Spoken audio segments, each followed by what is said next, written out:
What is the real cost of living in Edmonton in 2025? Not what Reddit says, not what your cousin says. I'm talking real rent, real utilities, real daycare costs, line by line. And to give you full context, I'm going to show you exactly how it stacks up to Toronto specifically. Because the truth is, where you live could change your financial future by up to $30,000 a year. So let's get into the numbers. What is going on, everybody? Welcome back. If you're new here, I am Tristan, an Edmonton-based realtor, and my goal is simple: to help you make calm, confident moves by breaking down the numbers. Before real estate, I served in the Canadian Armed Forces, so I'm wired to plan carefully, move smart, and always watch the blind spots. Now I help families, relocators, and first-time buyers understand the real math behind home ownership so that they can protect both their peace of mind and their finances. So if you're thinking about moving to Edmonton, budgeting for the year ahead, or just wondering how far your money really goes in 2025, then this video is specifically for you. Now, before we start comparing cities, let's actually understand what life costs right here in Edmonton. Not the version from a blog written in another province, not a cost of living calculator that forgets about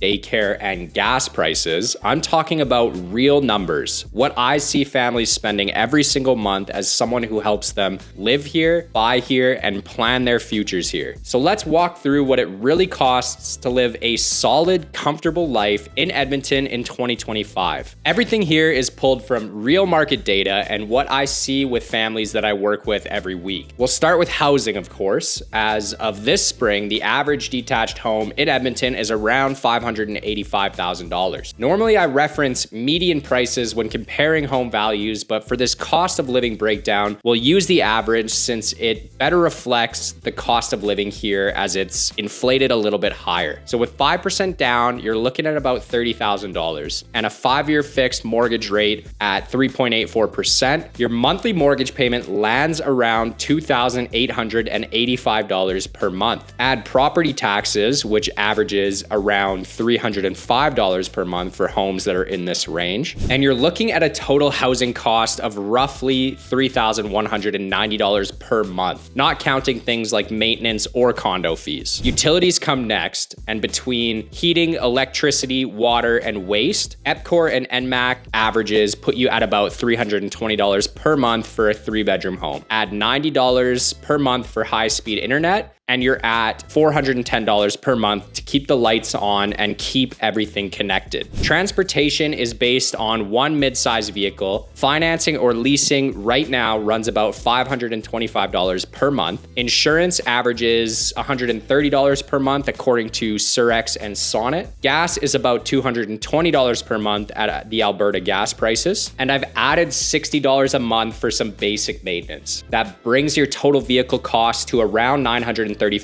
per month. Now, keep in mind, this is, of course, if you finance or lease a vehicle. Next, we're on to groceries, and based on the Canada Food Price Report and what local families are actually spending, a household of 3 typically spends around $1,000 a month on groceries and another $300 per month on dining out. So $1,300 a month to eat well without being extravagant. Childcare is where Alberta really stands out. With the provincial subsidies still in place, most families that I work with are paying between $550 and $700 per month for full-time daycare. So I've averaged that out to around $650 per month for the purposes of this cost of living breakdown. And finally, we're gonna talk about the often overlooked stuff: insurance and miscellaneous costs. Homeowners insurance in Edmonton has gone up in recent years thanks to rising rebuild costs and extreme weather risks. The current average is between $125 and $157 per month, depending on your provider, coverage, and home value, based on data from Sharp Insurance and Rates.ca. For this breakdown, we'll use $140 per month as a working average. Now, if you're self-employed or don't have health benefits through work, a family plan from Alberta Blue Cross typically runs around $140 per month. Then we've got everything else: 2 phone plans, streaming services, pet insurance, school supplies, the digital stuff that we all forget to budget for. That typically adds up to another $280 per month based on real spending patterns. So when you combine homeowners insurance, health coverage, and everything else, you're looking at around $560 per month for this miscellaneous but very real category. Add it all up, and a realistic monthly cost of living for a family of 3 in Edmonton in 2025 is about $7,040 per month. That's not a bare bones survival budget, and it's not some luxury lifestyle with catered lunches and fancy car leases either. It's a smart, steady, honest picture of what it actually costs to live well in this city right now. And according to the government of Alberta's regional dashboard, the median income for couple families in Edmonton is approximately $113,370 per year. This includes married or common law couples with or without children, which equates to around $9,450 per month. It's a helpful benchmark when looking at overall affordability, because for many dual income households, that kind of income makes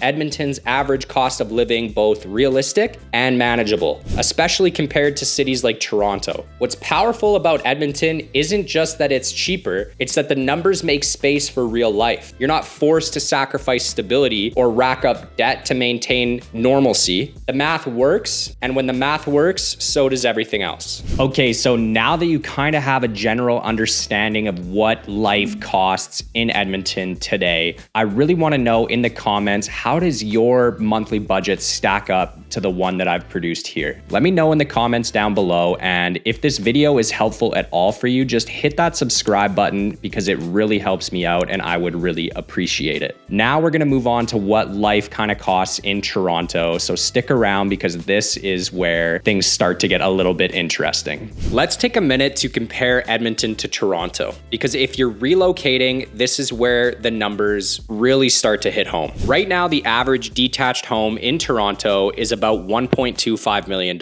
And under current mortgage rules, the minimum down payment on a home in that price range is about $100,000. That's 5% on the first $500,000 and 10% on the rest. With that amount down, your mortgage is sitting at around $1.15 million.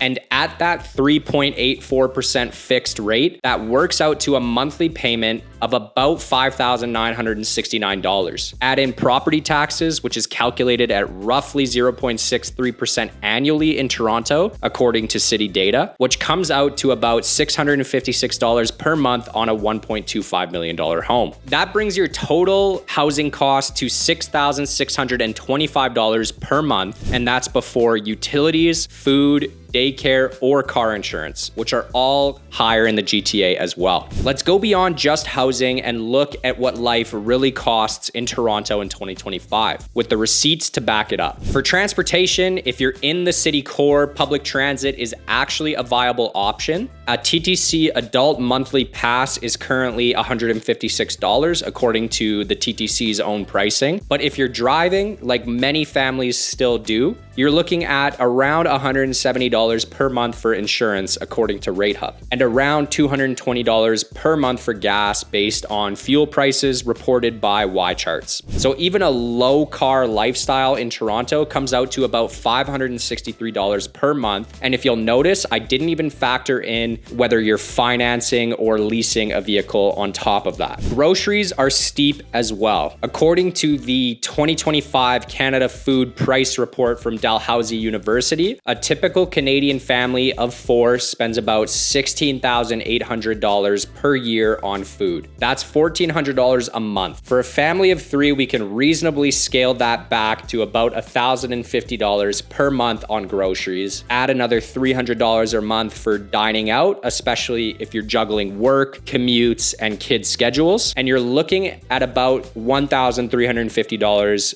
per month to eat normally in Toronto. Childcare has improved under the new federal program with the CWELCC cap, bringing full-time daycare down to about $22 per day, or roughly $750 per month for one child, according to CTV News. Then there's insurance and everything else. Home insurance for Toronto properties now averages about $118 per month based on data from Think Insure. Health benefits for a family, if you're paying paying out of pocket, cost about $175 per month according to Policy Advisor. Then you've got cell phone plans, streaming, subscriptions, school fees, and the other invisible stuff that eats into your bank account every month. That easily rounds out at $280 per month or even more. All in, you're spending about $581 per month on this everything else category. So when you add it all up, housing, transit, groceries, childcare, and all of the hidden overhead, the total monthly cost of living for a family of 3 in Toronto in 2025 lands at about $10,172 per month. In comparison, that same lifestyle in Edmonton comes in at about $7,040 per month, a difference of over $3,100 every single month, or nearly $38,000 per year. And that's not just savings. That's the breathing room to invest, travel, reduce stress, or just build a life that isn't financially maxed out. Now, before we wrap this up, let's talk about what's actually similar between Edmonton and Toronto and where the differences really start to matter. The truth is, both cities offer good schools, access to healthcare, diverse communities, and plenty of parks and recreation. You can raise a great family in either place, and you'll find vibrant neighborhoods, excellent restaurants, and access to everything from farmers markets to fitness classes. But the cost of accessing those same things, that's where the difference hits hard. In Toronto, you often pay a premium for proximity. Want to be near good schools, have a backyard, or avoid a 2-hour daily commute? You'll likely spend a lot more to get those basics. Even public transit, while convenient in the core, gets less reliable the further out you go. And home ownership in Toronto often means choosing between what you can afford and what actually fits your life. Edmonton, on the other hand, offers more flexibility. You can afford a detached home with a yard in a safe, family-friendly area without spending $1.25 million to get there. Commute times are manageable, parking is a lot easier, and you're not constantly budgeting around rent spikes or daycare wait lists. Sure, Edmonton doesn't have the CN Tower or 6 NBA teams flying in every week, but for a lot of families, what matters most is affordability without sacrifice. The ability to plan, save, and breathe without giving up quality of life. So when we say Edmonton is more affordable, we're not just talking about dollars. We're talking about decisions that don't feel like trade-offs, about living with financial safety and space to grow. So when people ask if Edmonton's more affordable than Toronto, the answer is simple: yes. And here's the numbers to prove it. Let's step back from the numbers for a second and talk about what this actually means for your life. Because cost is just one part of the story. Livability, stability, and safety matter just as much. Toronto still offers world-class amenities, diverse food, strong transit, incredible culture, but it also comes with real trade-offs. Commutes can be long, detached homes are often financially out of reach, and in 2025, we're seeing growing instability in the Toronto real estate market. Home prices, especially in the detached segment, have been sliding, some by 6 figures, creating a lot of stress for recent buyers who purchased at peak pricing. Add to that an uptick in violent incidents in and around transit stations and public spaces, and for many families,